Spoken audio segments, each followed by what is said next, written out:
प्रवृत्ति से कांग्रेस और सपा के काले चिट्ठे खोलकर सामने रख दिए, लेकिन समाजवादी पार्टी पर अपने शब्द भेदी बाणों से करारा प्रहार किया। साथ ही सियासत के पीछे रहकर अपराध करने वालों को फाइनल हिसाब करने का अल्टीमेटम भी दे दिया। यहाँ तो गुंडों की भरपूर फौज खड़ी थी, उनको लेकर के लोग चलते थे, उनको अपना शागिर्द मानते थे। जो जितना बड़ा गुंडा और माफिया होता था, समाजवादी पार्टी में उतना बड़ा ओहदा उसको दे दिया जाता था। पुलिस पहले भागती थी, पीछे पीछे गुंडे दौड़ाते थे। आज 17 के बाद उल्टा हो गया है। अब गुंडा और माफिया भाग रहा है, पुलिस उसको दौड़ा रही है, और अगर उसने कहीं कोई दुस्साहस किया तो फिर वहीं पे राम नाम सत्य है, यह भी तय हो जाता है।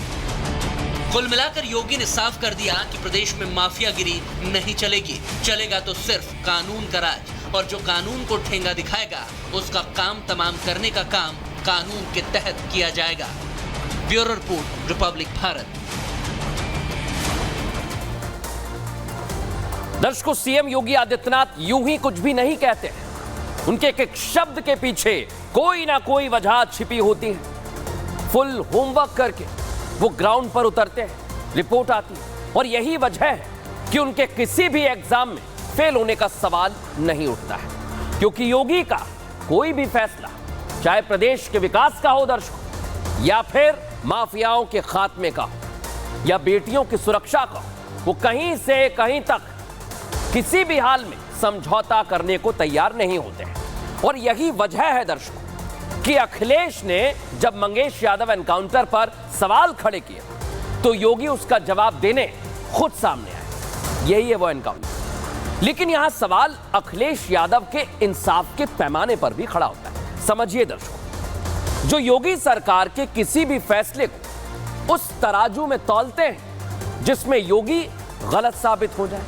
लेकिन जब उनकी पार्टी के नेता बहू बेटियों की अस्मत से खिलवाड़ करते हैं, वहां पर वो चुप्पी साध लेते, कुछ नहीं।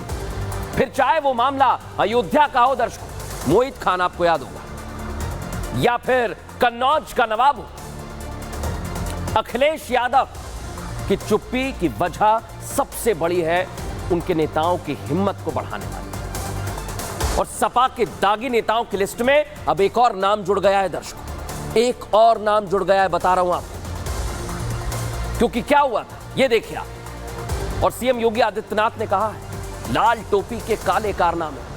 सबसे पहले अयोध्या में नाबालिग से गैंगरेप हुआ, सपा नेता मोहित खान सवालों के घेरे में आ गए। अखिलेश यादव ने तब भी इस मामले को लेकर अलग तरह का बयान दिया, घुमाने की कोशिश की। लेकिन क्या हुआ, कुछ दिन बाद कन्नौज में भी ठीक वैसा ही मामला सामने आया और नवाब यादव का नाम सामने आया। आरोपी नवाब सिंह जो अखिलेश यादव के काफी करीबी रहे, फोटोज बताते हैं। अब मऊ में एक और सपा नेता ने युवती से दुष्कर्म किया है, गंभीर आरोप उन पर लगाए जा।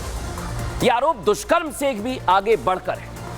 सपा नेता वीरेंद्र बहादुर पाल पर आरोप है कि वो युवती को अश्लील वीडियो बनाकर ब्लैकमेल कर रहे थे, उसे जान से मारने की धमकी दे रहे थे। सोच लीजिए दर्शकों, किस तरह से समाजवादी पार्टी के नेता एक के बाद एक आरोपों में लिप्त होते जा रहे हैं। लेकिन अखिलेश यादव कहीं जात देख रहे हैं, कहीं सवाल उठा रहे हैं। लेकिन समाजवादी पार्टी के नेता ने एक बार फिर क्या किया है वो इस रिपोर्ट में दिखा।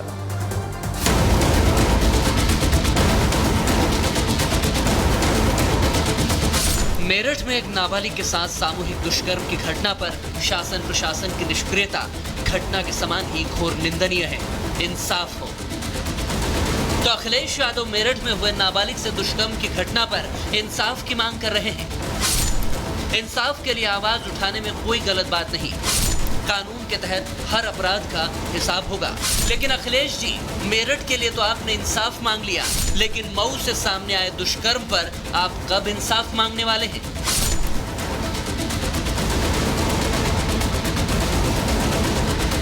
अखिलेश इंसाफ मांगेंगे भी या नहीं, इस पर भी सस्पेंस रहेगा। क्योंकि मऊ में जिस युवती से रेप और अश्लील वीडियो बनाकर रेप का आरोप लगा है, उसका कनेक्शन समाजवादी पार्टी से जो निकला है। रेप, ब्लैकमेलिंग और जान से मारने की धमकी देने का आरोप सपा के नेता वीरेंद्र बहादुर पाल पर है। रेप के आरोपी वीरेंद्र के अखिलेश यादव के साथ फोटो भी वायरल है। कई मौकों पर आरोपी अखिलेश के साथ मंच साझा करते हुए दिखाई दिया है, लेकिन जब से उस पर आरोप लगे वो फरार हो गया। एक पीड़िता द्वारा एक व्यक्ति जिनका नाम वीरेंद्र बहादुर पाल है, उनके विरुद्ध अवैध संबंध बनाने, मारपीट करने इत्यादि संबंधित एक तहरीर दी गई थी।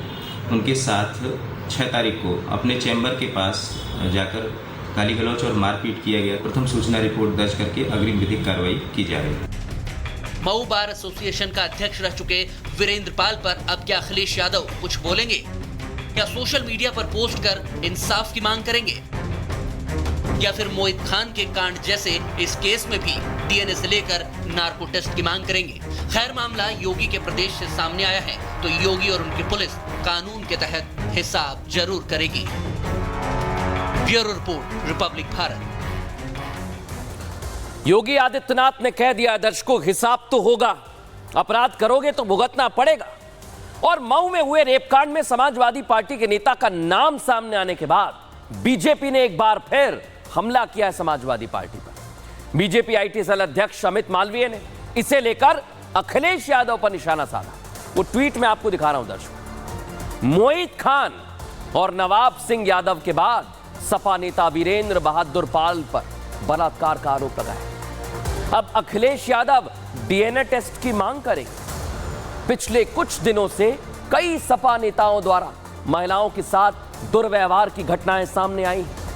गुंडों और बलात्कारियों का गिरोह है समाजवादी पार्टी। सोच लीजिए दर्शकों, इस तरह की बातें की जा रही है और इसलिए कहा गया कि सपा की सियासत बड़ी अजीब है। दर्शक, जो दर्शक सुन रहे हैं उत्तर प्रदेश के और देश भर के, उन्हें बता दें कि अयोध्या में नाबालिग से रेप हुआ तो वहां के सांसद और जो अखिलेश यादव के साथ रहते हैं, अवधेश प्रसाद, खुद अखिलेश यादव, आरोपी नेता मोहित खान, सपा नेता मोहित खान के बचाव में खड़े हो गए।